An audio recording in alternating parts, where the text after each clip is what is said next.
Radio Foot International, Annie Gasnier.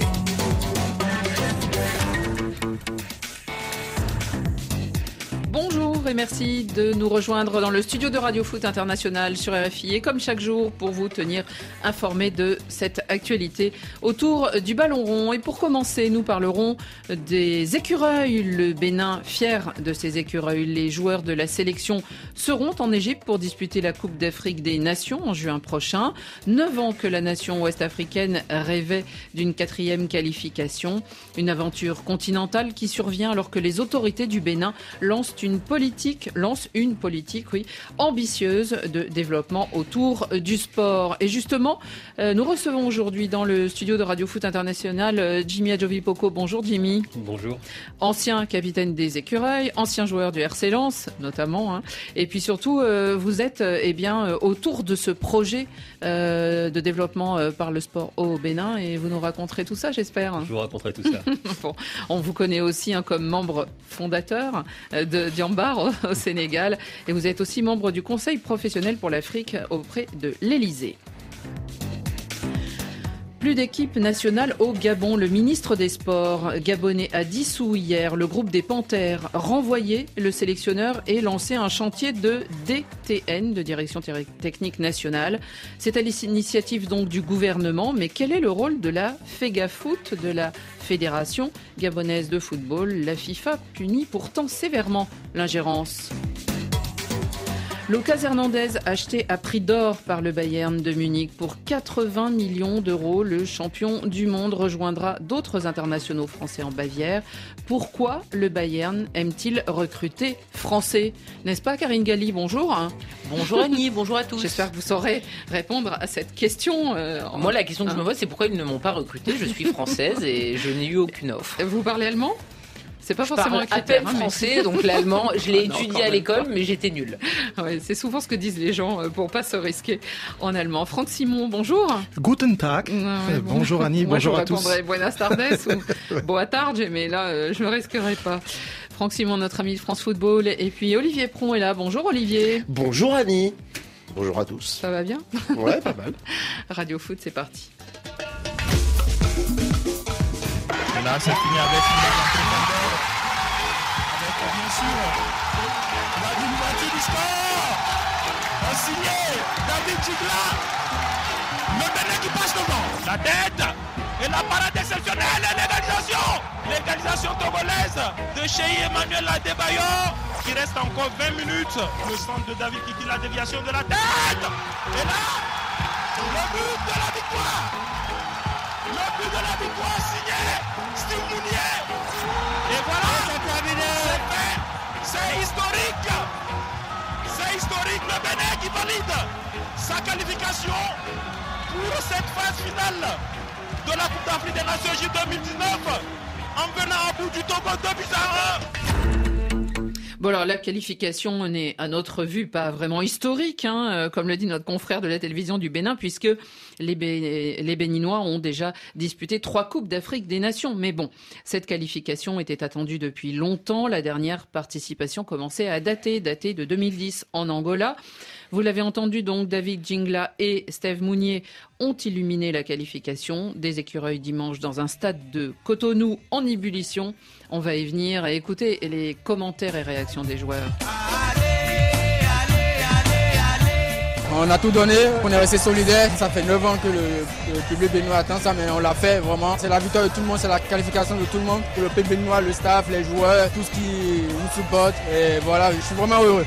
On a fait un gros match, c'était un match difficile. Et aujourd'hui, on a été fort, on a été solidaire. Et c'est logiquement qu'on valide notre ticket pour aller en Égypte. Énorme joie, c'est ma première campagne avec l'équipe du Bénin. Et c'est que d'émotion de voir tout le pays réuni, tous ensemble pour la CAN. Ça fait 9 ans qu'on attend cette CAN. Je pense que c'était le match idéal pour aller vraiment à la CAN avec nos supporters derrière nous. Et c'est grâce à eux qu'on a gagné ce match-là. Et c'est grâce à eux qu'on va à la CAN. Donc on est fiers de ce qu'on a fait.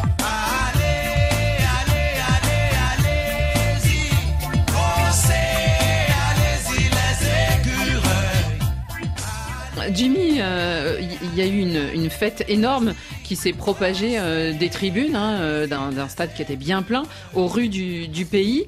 C'était pas une surprise de voir cette ébullition? Ah si, à ce niveau-là, on connaît la passion des Béninois pour le football, et c'est vrai que cette qualification, on l'attendait depuis 9 ans. Mais j'ai entendu dire qu'il n'y avait pas eu de telle fête depuis l'indépendance. Non, les Béninois étaient mais extrêmement heureux, très fiers. En plus, ça s'est joué contre le Togo. Et oui, voilà. C'est quand même le voisin. Ça ajoute de la passion quand même. Le pays frère, et vraiment, je tiens aussi à souligner le fair play qu'on a trouvé sur le terrain et en dehors.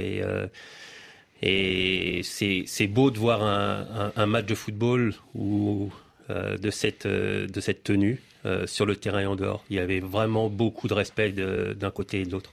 Ce qui est amusant à noter, c'est que la dernière fois que le Bénin avait participé à cette aventure de la CAN, c'était avec le même sélectionneur, à savoir déjà Michel Dussuyer. Alors Michel Dussuyer qui, en sortant du terrain, a tout de suite rendu hommage aussi à celui qui avait commencé les éliminatoires pour le Bénin, Oumar Tchomogo, exactement.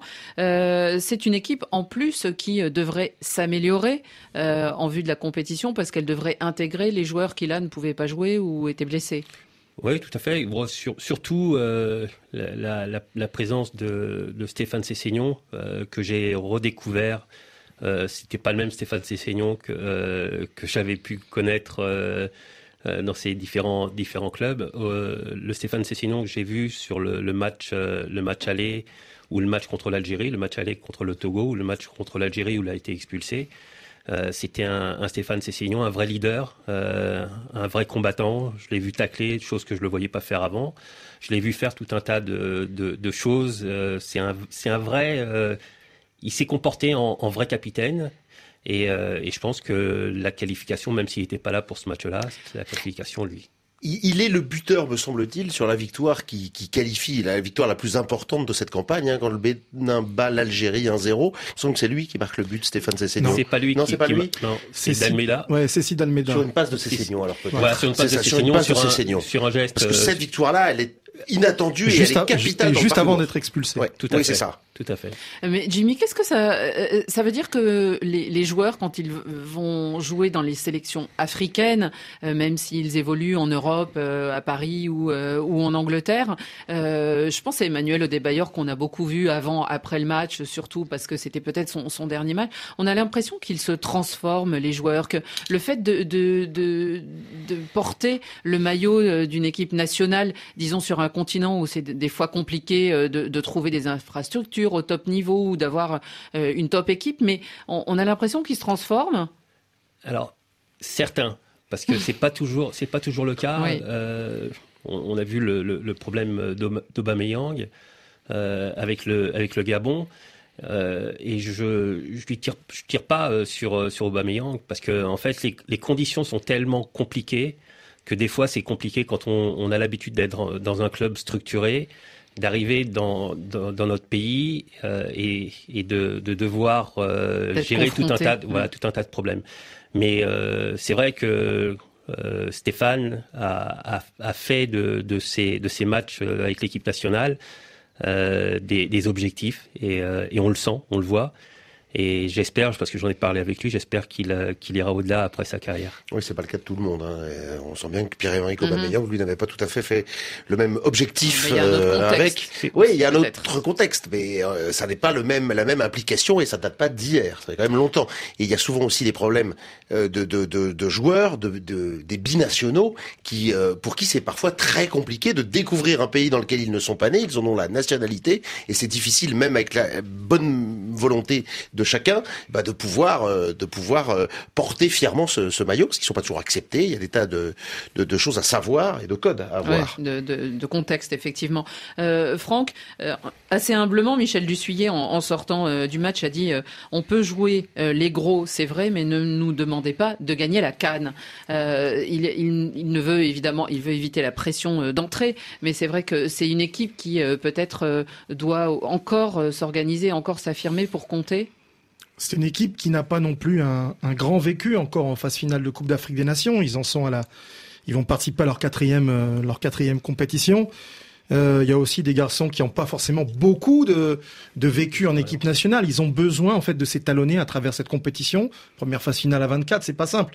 Donc il est dans son rôle en fait, Michel Dussier, de dire laissons ces garçons s'épanouir déjà à ce qu'ils ont fait. C'est quand même un petit exploit. C'est quand même un petit exploit de terminer devant les éperviers du Togo. Vous savez, et Jimmy est mieux placé que moi pour en parler, mais il y a 20 ans en arrière, 15, 20 ans, 25 ans en arrière, le Togo, il rigolait quand il voyait arriver le Bénin, parce que c'était le petit frère. Aujourd'hui, le Bénin est devant parce qu'il y a aussi du travail. Et le travail continue. J'espère qu'on aura l'occasion de l'évoquer, même brièvement. Quand on voit les initiatives qui actuellement au Bénin, il y a des initiatives officielles et puis il y a des initiatives privées, comme le TIC 2F dont je vous ai parlé déjà il y a 2-3 ans, qui continue, qui a lieu dans quelques semaines, à Porto-Novo. Et voilà, et ça c'est fait aussi. C'est aussi l'avenir du football béninois, mais à très court terme. Et pour revenir juste un mot sur Michel Dussuyer, que vous disiez, propos très humble, Michel Dussuyer est l'humilité même. Je crois que je ne connais pas un sélectionneur qui soit plus humble et il fait l'unanimité pour ça. Intensément et intérieurement le football, c'est un type et pourtant, formidable. Cette phase finale de Coupe d'Afrique avec C'est l'avenir. Cette phase finale. Il fait un boulot formidable partout où il passe. Il avait fait un très bon boulot en Guinée. Pendant des années, l'équipe de Guinée était presque tellement agréable à voir jouer. Et voilà, c'est un très très chouette monsieur. Ouais, je confirme. Non seulement les compétences sont là, mais en plus cette humilité, et c'est quelqu'un qui est extrêmement apprécié au Bénin. Pourtant, il avait été écarté en 2010 d'une drôle de façon à l'époque de l'ancienne équipe dirigeante. Moi, je m'étais trouvé dans les coulisses. Je voyais un peu comment ça se passait avec l'ancien président de la fédération et comment on essayait de l'écarter, alors que ce monsieur, quand même, Michel Dussuyer, travaille extrêmement bien. Et le Bénin s'est souvenu que c'était quelqu'un qui avait cette humilité, cette compétence. On rappelle que Michel Dussuyer, il est dans l'histoire de la CAN, parce que ça ne s'était jamais produit avant. Fameux tirage au sort, c'était la CAN en Guinée équatoriale en 2015. Il y a l'égalité parfaite entre le Mali de Casper Zak et la Guinée de Michel Dussuyer, et la CAF est obligée de tirer au sort. Moi, j'étais avec les Maliens, j'ai vu des larmes, mais c'est peut-être la seule fois derrière où j'ai vu sourire dans ma vie Michel Dussuyer, parce que ce n'est pas un homme qui sourit très souvent. Et je peux vous dire que quand vous avez rejoint l'hôtel des Guinéens quelques minutes après ce tirage au sort, il y avait vraiment de la joie intense. Et là, c'était évidemment le hasard. Bonjour Freddy Koula. Salut Annie, salut à tous. Merci de nous rejoindre dans ce studio. Quel bonheur. Le match et la qualification ont été l'occasion d'une grande fête. On va venir à la politique menée autour du sport, mais il y a quand même eu une situation très tendue autour du stade aussi à l'occasion de ce match, Jimmy. Des tensions. Alors notre correspondant sur place, Félix Pépé-Pélipé, a un peu enquêté ce matin parce qu'il y a des nouvelles aussi qui tournent sur les réseaux sociaux et qui sont pas forcément vraies. Un policier aurait effectivement sorti son arme et blessé un supporter, mais apparemment il n'y a pas eu de décès autour du stade. Des baies vitrées ont été cassées. En fait, l'entrée du match était gratuite. Il y avait, nous a-t-il dit, 40 000 personnes dans le stade. À un moment, ils ont dû fermer. De l'amitié, il faut rappeler qu'il date pas d'hier. Il faut connaître le stade et le quartier pour comprendre que il peut y avoir des mouvements de foule. C'est un endroit, c'est un périmètre considérable. Il n'y a pas que le stade en lui-même. Il y a d'autres infrastructures sportives. C'est vrai, Jimmy. C'est un truc immense. Et c'est vrai qu'ils ont fermé les portes à un moment pour que les 40 000 soient dedans. Et du coup, il y avait 20 000 personnes, heureusement, sur une esplanade où il y avait un écran géant. Voilà, c'est le ministre des Sports qui a eu cette idée géniale de mettre un écran géant pour que les gens puissent suivre. Et je pense que c'est ce qui a calmé un certain nombre de supporters. Comme une fan zone un petit peu. Une fan zone, c'est super, c'est bien. Et c'était vraiment très très bien. Et j'ai vu des images prises de drone. C'était magnifique. Cette concentration de supporters, et puis forcément la grande fête après dans toutes les rues de Cotonou, c'était beau à voir. Et dans les rumeurs et les fake news qui ont circulé, il y a bien eu un mort, il faut être honnête, mais c'est quelqu'un qui est mort d'une crise cardiaque en rentrant chez lui. Donc il n'est pas mort au stade à la suite d'une bousculade, comme ça a pu être dit, mais je pense quand même que globalement, même si ça reste une bonne idée de faire des matchs gratuits, quand on décide de faire des matchs gratuits, il faut quand même être capable de les encadrer.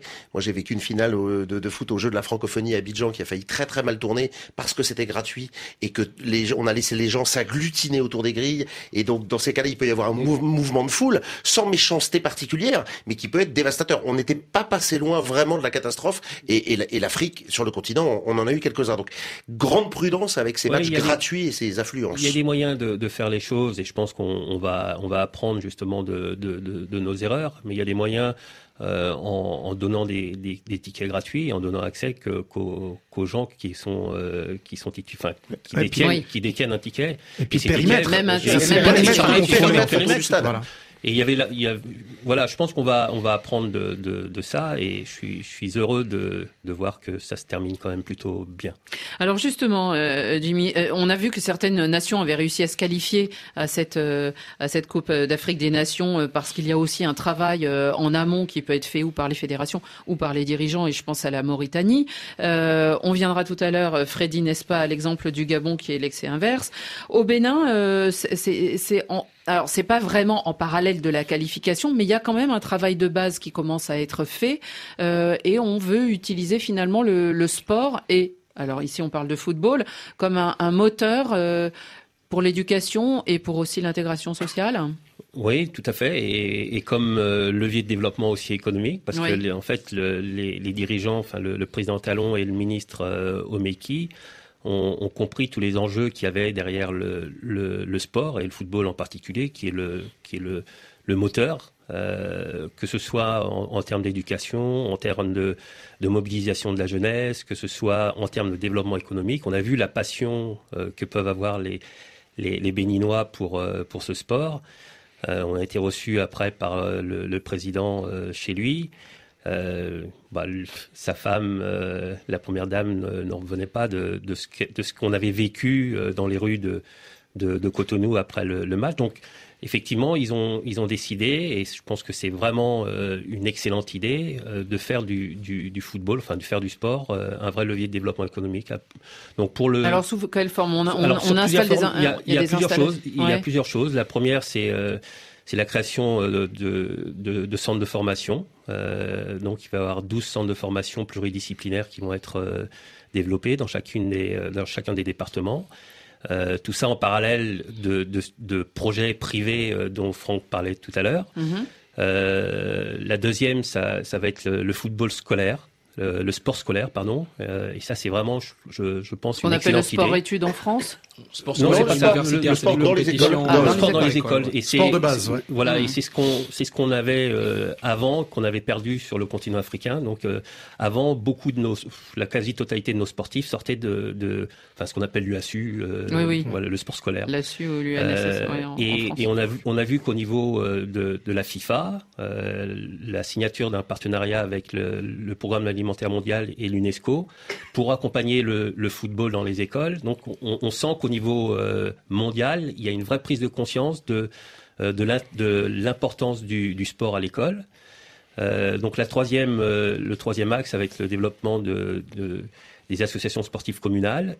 Et le quatrième, qui est beaucoup plus structurant, c'est la construction de plusieurs stades, dont la première tranche a été lancée avec la construction de 22 stades, donc des terrains avec des tribunes. Jimmy, j'imagine que vous, qui avez fait Diambars, ou qui avez en tout cas été à l'origine de ce projet, vous veillez à ce qu'il y ait toujours éducation et sport. J'ai pas besoin de veiller là-dessus. Ça a été le président et le ministre sont des gens qui ont très bien compris que le sport ne pouvait pas aller sans l'éducation.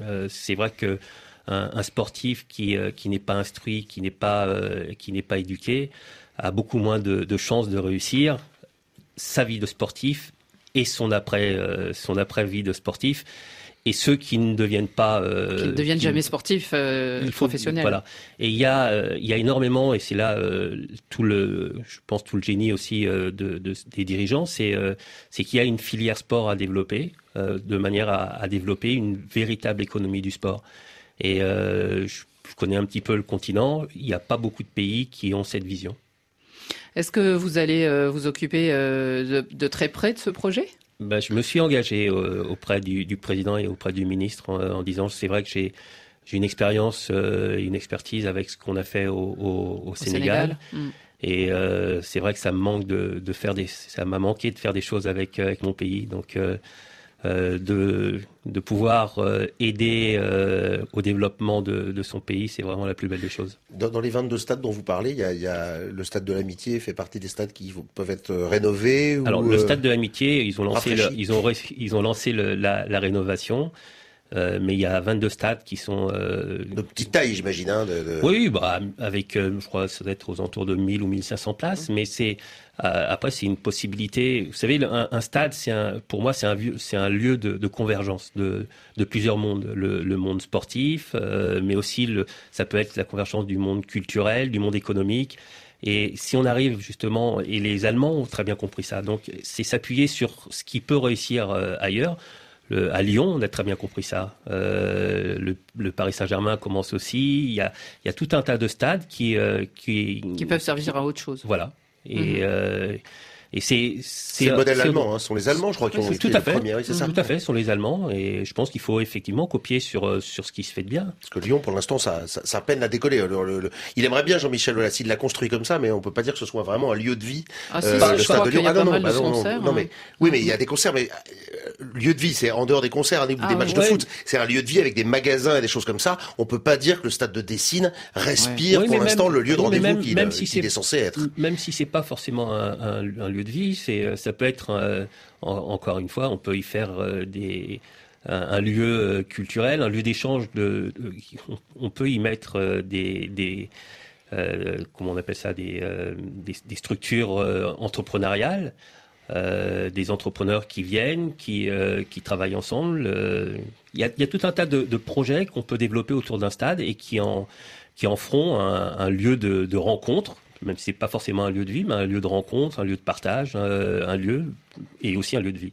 Freddy Coula, vous avez une question ? Oui, moi, les retours que j'ai eus, notamment ultra positifs d'ailleurs de cette sélection du Bénin, surtout de l'état d'esprit de ces jeunes joueurs, c'est surtout le fait qu'il y a eu une sorte d'assainissement avec l'arrivée de Mathurin Deschacus, évidemment avec le ministre qui a un appui considérable, je pense, sur la motivation des jeunes. C'est une équipe finalement qui n'a pas de star et qui a compris que finalement, avec une équipe, je pense, il n'y a que 2 joueurs qui ont disputé une CAN dans cette équipe-là, et ce qui revient le plus souvent, c'est l'idée qu'ils ont, pour la première fois, je pense, depuis quelques années, un vrai accompagnement avec une implication des autorités, notamment le ministre.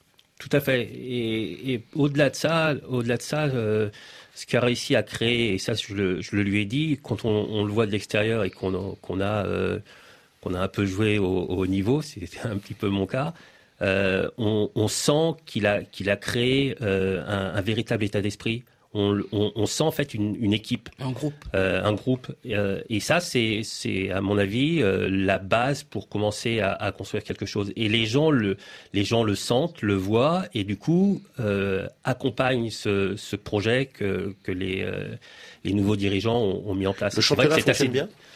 Le championnat a repris. C'est à la base aussi. C'est déjà un championnat qui fonctionne. Oui, c'est déjà ça. La coupe, le championnat, ça le parcours. Voilà. On en est à la fin des matchs allés. La 26e journée, il me semble. Ça a été pas aussi loin. Il y a eu des saisons compliquées et tout ça, mais il y a des saisons plus que compliquées. Il y a plusieurs saisons qui n'ont pas vu. Il y a des saisons blanches.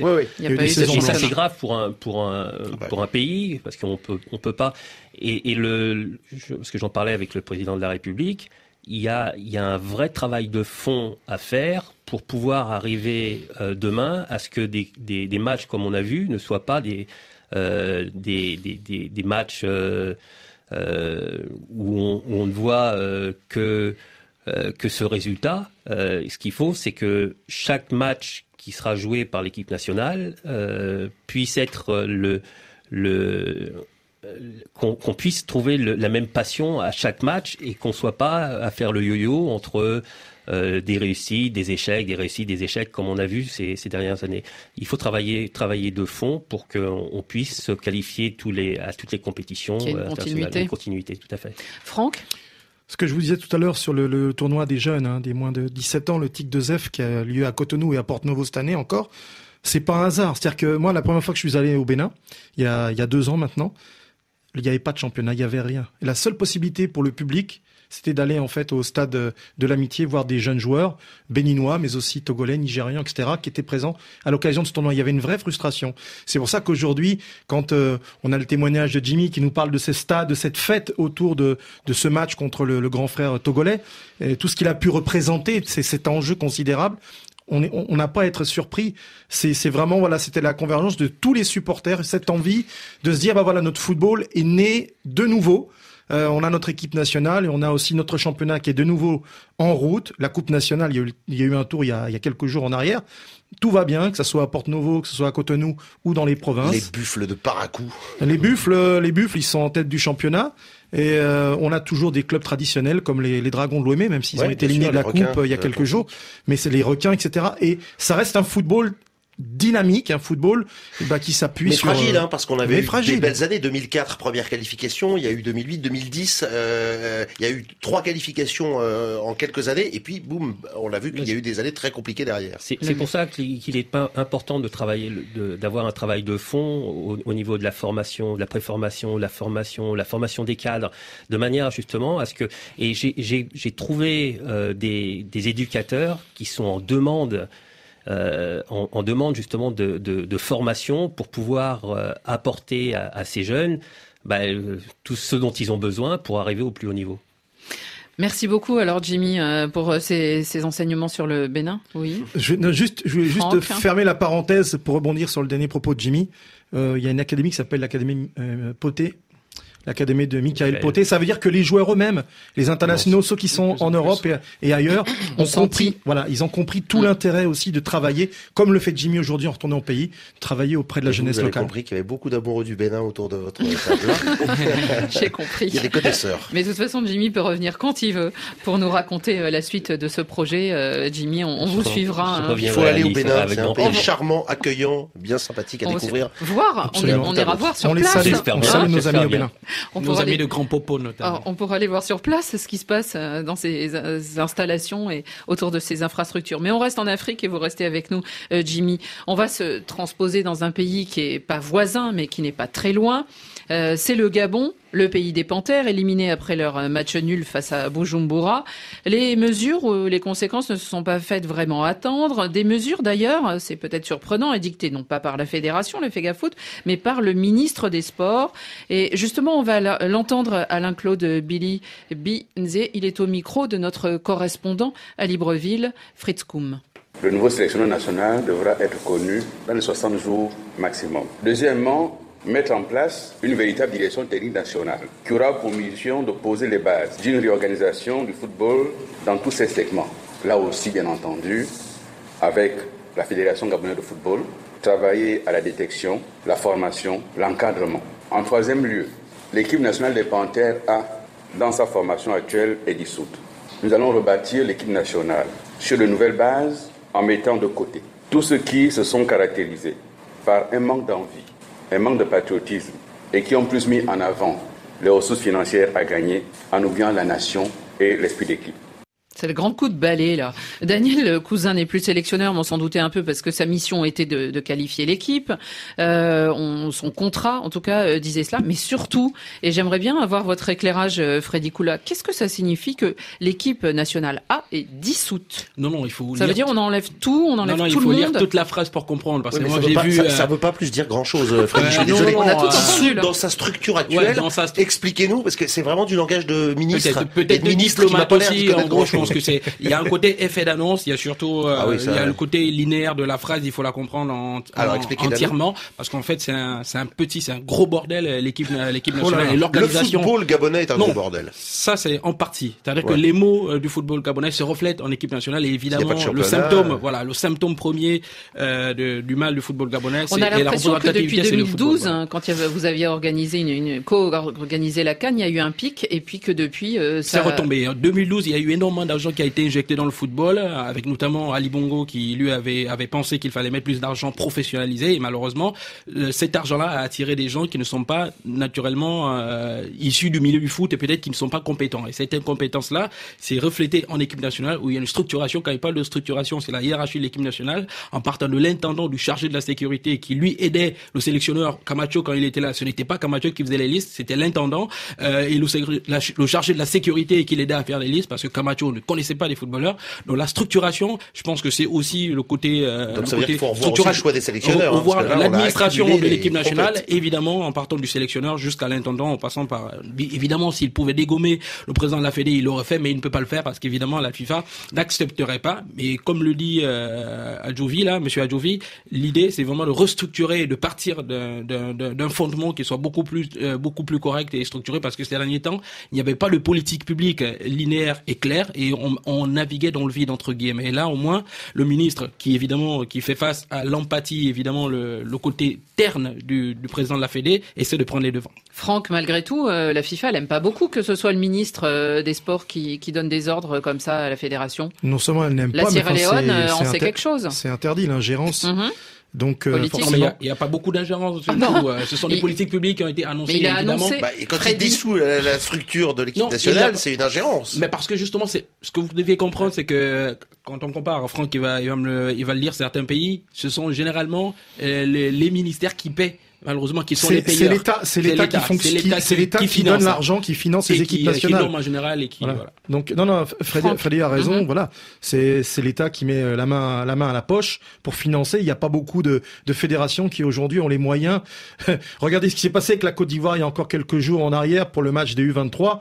Elle était dans l'impossibilité, visiblement, de payer les billets de ses joueurs, ceux qui étaient expatriés. Bon, ils ont réussi quand même à venir et ils se sont qualifiés pour le tour suivant. Mais ça veut dire que sans l'aide de l'État, sans cet argent, comment on fait ? Payer n'est pas conseillé. Et en l'occurrence, tous les choix de sélectionneurs au Gabon de ces dernières années ont été tous plus calamiteux les uns que les autres. Si l'équipe nationale en est là, garder Camacho si longtemps, alors que dès le début c'était une catastrophe. On fait venir quand même un type qui parle pas français pour parler à des joueurs qui sont tous francophones. À peine un mois avant la CAN au Gabon en plus, ce qui avait été un désastre. Il y a d'autres dysfonctionnements dont il peut vous parler.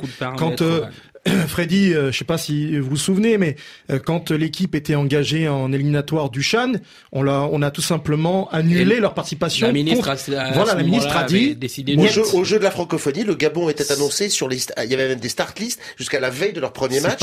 Et la ministre nous a dit non, on vient pas parce que on ne peut pas consider engager une équipe alors qu'il n'y a pas de championnat dans la. C'est ça l'ingérence, Olivier. Elle est là l'ingérence. Empêcher les sportifs d'évoluer. Ils se sont préparés. Il y a eu des encadrements. Et puis surtout, il y a eu de l'argent forcément. Ils se sont pas préparés. Non, mais là c'était arrivé avant. Oui, évidemment. Généralement, ces derniers temps, quand il y a eu, ce n'est pas pour défendre les administratifs, mais évidemment, il y a une petite logique dans ces cas-là, c'est que on a une fédération avec un mec qui a été réélu il y a pas longtemps, Monsieur Pierre-Alain Mouguengue, pour qui j'ai du respect pour la carrière d'arbitre qu'il avait. Mais évidemment, en tant que manager et président de la Fédé, il n'y est pas du tout. Évidemment, il n'a rien engagé comme politique et obligé quand il y a un vide juridiquement ou organisationnellement. Évidemment, les politiques s'en donnent à cœur. Dernière question, Freddy, c'est fini, Pierre-Emerick Aubameyang avec les Panthères? Donc ce n'est pas fini parce qu'il l'a pas annoncé, évidemment. Non, je sais qu'il l'a pas annoncé, mais selon vous, il avait dit qu'il réfléchissait à le faire. Mais ce que j'ai eu comme info dernièrement, c'est que ils sont en train de réfléchir à comment peut-être réinsérer. Ça, je vous le dis, c'est une petite exclue. Réinsérer son père dans l'organigramme de l'équipe nationale et peut-être. Faudra lui poser la question. Voilà, et de faire en sorte que son fils, évidemment. Pas lui nommer sans lui poser la question. Non, cette fois, il revient pas, mais son père revient. Il n'y a pas de condition sine qua non. Je pense que son père est entre guillemets, c'est vraiment son mentor. Et s'il est dans cet organigramme-là et que c'est mieux organisé, je pense que Obama pourra. Ce qu'on comprend aussi dans les propos du ministre, c'est qu'en gros, donc vous recherchez, le Gabon cherche un nouveau sélectionneur, mais il dit que certains joueurs seront pas rappelés. Qui va décider? C'est le sélectionneur qui va décider qui est rappelé ou qui n'est pas rappelé. Il y a une liste noire. Le ministre va dire, lui, j'en veux plus. C'est quand même particulier. C'est ce qu'on comprend. Ce sont des propos subjectifs. Ça dépend de qui on prendra et du caractère. Le problème, c'est que tous ceux qui sont venus récemment n'avaient pas de caractère, ni entraîneur, ni président de la Fédé d'ailleurs. Évidemment, s'il y en a un qui vient et qui a du caractère et des corones, comme disent les Espagnols, je pense qu'il fera. Celui-là, on ne connaît pas encore. Donc on avait oublié de le convoquer avant. Comme dit Camacho. Quand même. On va découvrir toute une équipe d'un coup au Gabon. Ça va être sympa. Il y a des joueurs. Je pense que c'est pour terminer sur cette question-là, je pense que que c'est mieux de partir sur de nouvelles bases en essayant pas de dégommer tout le monde, parce qu'évidemment il n'y a pas de règlement de compte, mais évidemment d'essayer au moins de partir, parce que ça fait quelques années quand même que tout le monde dit il faut repartir sur de nouvelles bases. Au moins ces décisions-là sont prises pour pouvoir repartir sur des bases nouvelles. Il y aura forcément, il y a une transition à trouver parce que la situation est grave. Mais après, bon, moi j'ai eu l'occasion j'étais consultant sur ce match, j'ai eu l'occasion de les voir évoluer. Tout n'était pas jeté dans les éliminatoires, en particulier les derniers matchs, quand bien même ils sont éliminés. Le petit Jim Alevina qui était au Puy en régional, en National 2.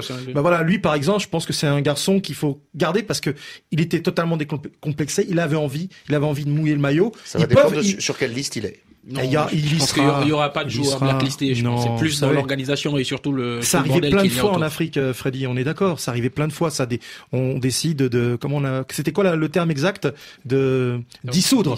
Oui, mais bon. Non, on va recréer. Voilà, exactement. Bon, on suivra ça.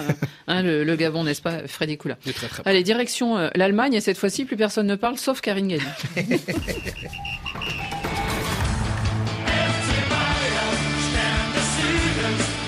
Lucas Hernandez qui va centrer, le bon centre de Lucas, ça revient derrière avec la frappe de Pavard. Centre Lucas, allez, second poteau Pavard.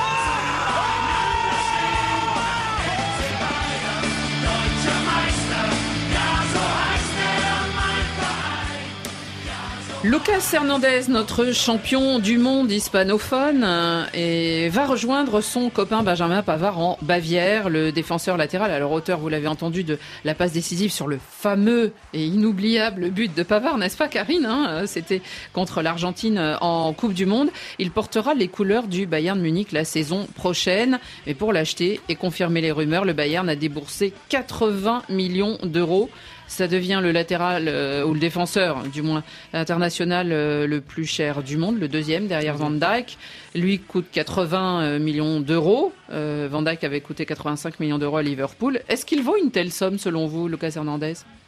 Alors le prix de toute façon il est clair parce que c'est sa clause, donc il n'y a pas à discuter, mais je trouve que le Bayern Munich est un des clubs qui évidemment recrute plutôt très bien, et avant de se lancer sur un joueur, étudie tout, c'est-à-dire la personnalité du joueur, est-ce qu'il peut s'intégrer au modèle du Bayern parce que c'est une vraie famille et tu dois l'intégrer, et je pense que c'est effectivement une très très bonne idée. Le Bayern Munich, quand on regarde dans son histoire, c'est quand même rarement planté en termes de recrutement parce qu'ils ne font rien au hasard, parce qu'ils ont un organigramme qui est très clair et qui est très puissant, et il a une progression qui est constante, il fait des choses très bien à l'Atlético, et c'est un joueur qui est extrêmement complet et qui est très jeune. Donc évidemment 80 millions c'est une somme, mais le Bayern ne va jamais se mettre en danger financièrement s'ils mettent cette somme-là, et c'est le montant de sa clause, c'est parce qu'ils peuvent se le permettre, et je pense qu'il sera complètement compatible avec le Bayern Munich, et je trouve que l'idée est plutôt extrêmement séduisante, et puis il franchit un cap, donc pour lui aussi je trouve que les deux parties sont extrêmement gagnants. Du côté du Bayern, il faut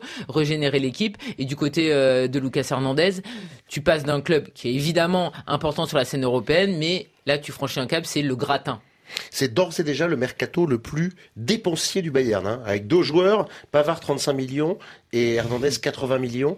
Mais c'était annoncé, Uli Hoeneß l'avait dit, on va changer beaucoup de choses, on est là on va dépenser, mais c'est vrai que ça, c'était pas dans les habitudes de ce club historique, mais on est déjà, et ça n'est sans doute pas fini. Et pourquoi ça se passe en dehors du mercato ? C'est leur habitude un tout petit peu de signer. Ils ont fait quelques coups. Ça se signera sans doute au moment du mercato. En Allemagne, puis c'est des histoires de clauses en fait pour les deux. Donc de toute façon, effectivement, le Bayern, comme le disait Olivier, n'est pas un club qui normalement dépense énormément. Le plus gros transfert jusqu'à présent, c'était Corentin Tolisso. Voilà. 41 millions. Sauf que pour Pavard et pour Hernandez, il y avait des clauses. Donc c'est soit tu paies la clause et t'as le joueur, soit tu. Et surtout qu'Hernandez en ce moment est blessé. Je pense qu'il a subi une opération hier. Il allait justement pour.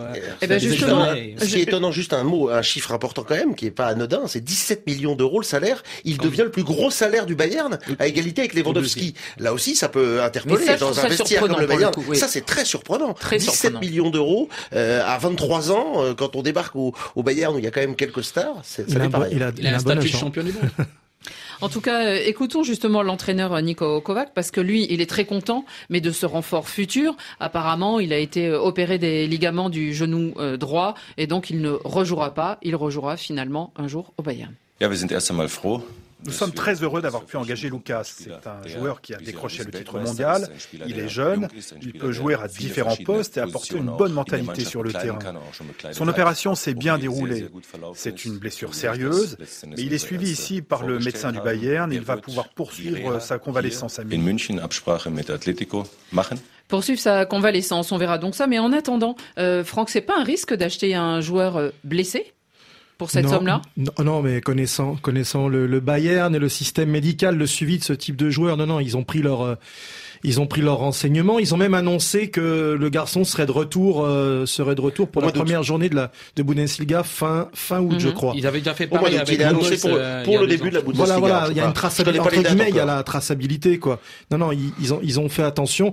Il me souvient aussi qu'il y avait un docteur fameux du côté de l'Allemagne, Müller-Wohlfahrt. Faites attention à vos propos, parce qu'on pourrait vraiment croire il n'est officiellement plus là depuis l'époque Guardiola. Non, mais ça a été un magicien. Voilà. Toujours est-il que on peut croire vu de l'extérieur que c'est un gros risque, mais je veux dire, c'est fait tellement à l'avance tout ça. On est fin mars. On se projette dans 4 mois, 5 mois de tension.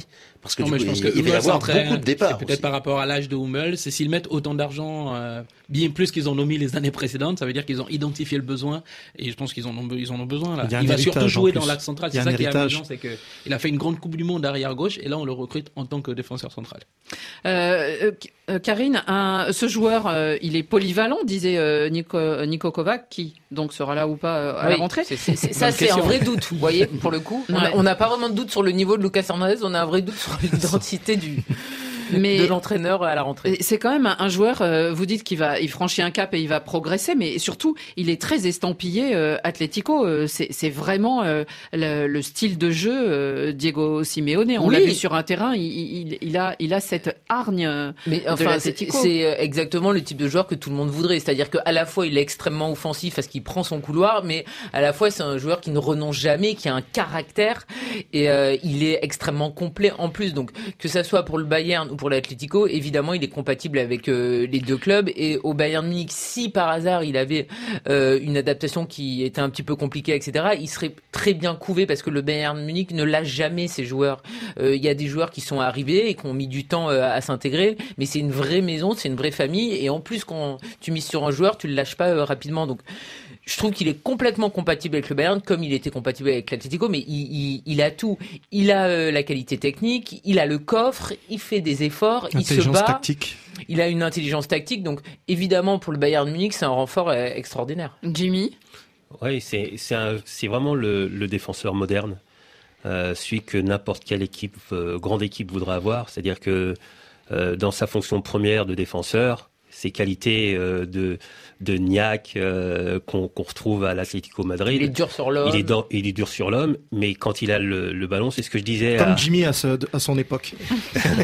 On dirait qu'il parle de lui. Non, mais c'est ce que je disais. Je parlais d'Idrissa Gana Gueye. En fait, c'est ce que je dis de ces bons joueurs. On doit être de vrais guerriers pour récupérer le ballon et on doit être des artistes pour l'utiliser. Et c'est exactement ça. Il est capable de récupérer des ballons en tant que défenseur, mais de manière dure. Et après, quand il a le ballon, il est capable de prendre son couloir et de l'utiliser comme un véritable ailier. Franck ? Non, j'ai rien à ajouter. J'aime beaucoup cette phrase le guerrier pour la récup, et puis c'est exactement ça. C'est le football moderne, tout simplement. Voilà, l'expression moderne. Malheureusement, on a très peu de latéraux qui savent défendre. Lui, c'est le faire. Ouais. Freddy ? Non, pour enchérir avec le rapprochement qu'il a avec l'Atlético Madrid, c'est que justement après son opération, il a déclaré que c'est la décision la plus difficile de sa carrière de quitter l'Atlético, parce qu'évidemment il est l'enfant d'Atlético, c'est toute sa famille. Évidemment, il avait besoin aujourd'hui de prendre un autre envol et un autre challenge. Alors en préparant l'émission, on se disait il y a une vraie tradition des Français aussi au Bayern Munich. Alors là, il va rejoindre Pavard qui arrivera, mais il y a Ribéry, Coman et Tolisso. Et puis, il y en a eu aussi de par le passé des grands joueurs. Willy Sagnol. Jean-Pierre Papin. Ouais. Oui, ça a moins bien marché. Oui, mais en tout cas, ils avaient recruté des grands noms.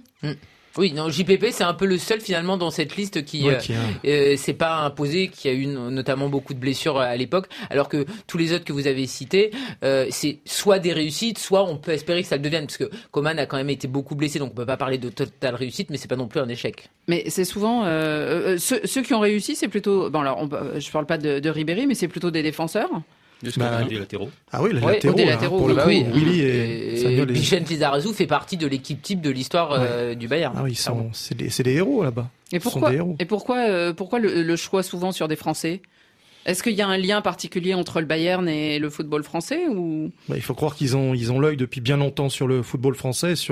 Puis bon, faut rappeler aussi que c'est des joueurs qui appartiennent à une grande équipe nationale. Hein, pour ce qui est de Vicente et puis Willy Sagnol, c'est quand même les grands moments de l'équipe nationale française.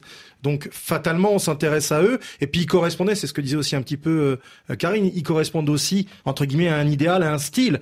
Et ils ont pu se fondre dans ce style. Puis ça se refuse pas le Bayern, quoi, tout simplement. Voilà, ils ont plein de monde sur leur tablette et s'ils vous sonnent, vous y allez. Surtout dans ce stade, Olivier, je me souviens d'une fois ce chœur qui battait que vous aviez enregistré, qu'on avait même le stade olympique, avec une ambiance exceptionnelle, 66 000 places, toujours complet. Olympia Stadion, pour ceux qui l'ont connu, qui avant celui-ci était incroyable aussi, le vieux stade. Une ambiance. Une ambiance bavaroise. Pour terminer, une petite digression du côté de la Ligue des Champions.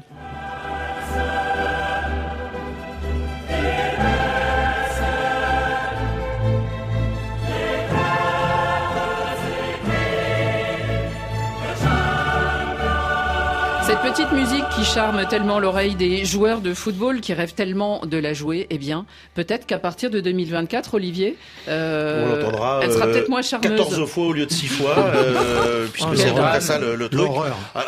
Tout ça est tellement dans la logique du football circus et de ce que devient le football aujourd'hui, les Coupes du Monde à 48, les Cannes à 24, les Euros à 72 bientôt. Donc ça sera pas vraiment le football, c'est l'école des fans. Maintenant, on se demande s'il y a besoin de faire des qualifications, puisque tout le monde à la fin a droit à son match et à sa poule. Alors l'idée est de passer donc au lieu d'avoir 8 poules de 4 équipes comme on a aujourd'hui, on va faire 4 poules de 8 équipes.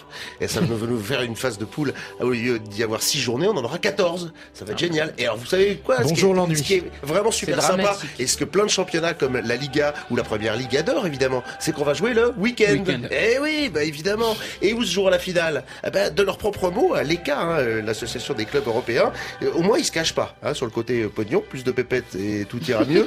Alors j'ai essayé cette phrase.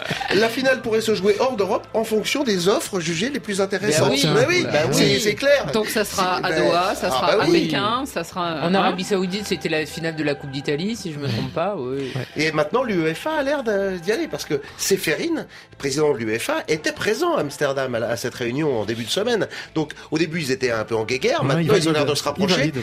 Mais évidemment, les championnats ont tout à perdre dans cette affaire. Et on peut comprendre que la Liga et la Première Ligue, qui s'exportent très bien dans le monde, s'ils commencent à y avoir de la Ligue des Champions le week-end, ils vont faire quoi, eux ? Justement, Jimmy, vous qui avez joué dans un championnat national où les petits Français et les supporters aimaient l'équipe en gros locale de Lens, de Reims ou de Bordeaux, qu'est-ce que ça peut faire à un championnat et justement au match qui a lieu le samedi soir à Lens ?